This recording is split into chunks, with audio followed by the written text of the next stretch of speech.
Mix बार चाहत recording studio Sajid मेढुका बाजार। एगो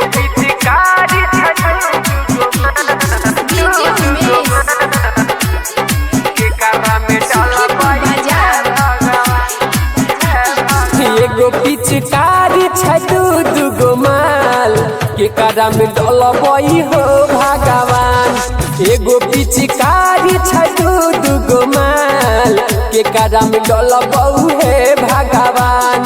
एगो के लगाई देबो गाल में, दूजे के पटक देबो नाल में, जब कहीं नहीं है तो रंगबो समान।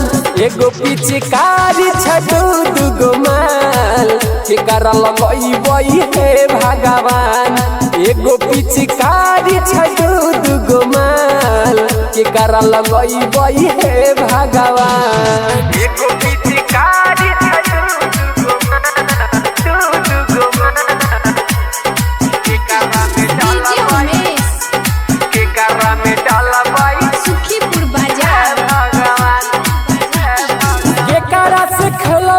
बीजावा के करा से खेलबई रंग हो, केंगा के जान बचाई हई हो देवता।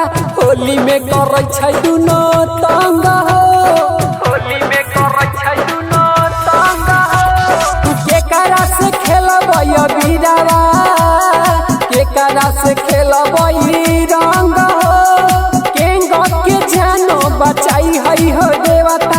होली में करे छै दुनो तंग हो, लागै छै कुटई तई हो खरी में धान के करा के डलबई हे भगवान।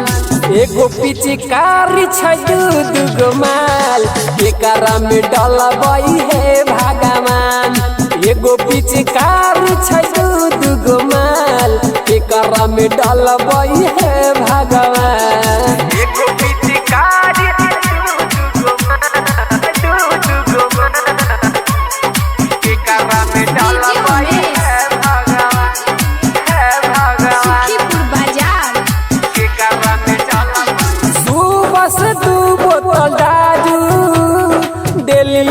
अंदर ढार हो, छौरी के भाई संग रे रंग खेलत में भेलऊ मार हो, रंग खेलत में भेलऊ मार हो।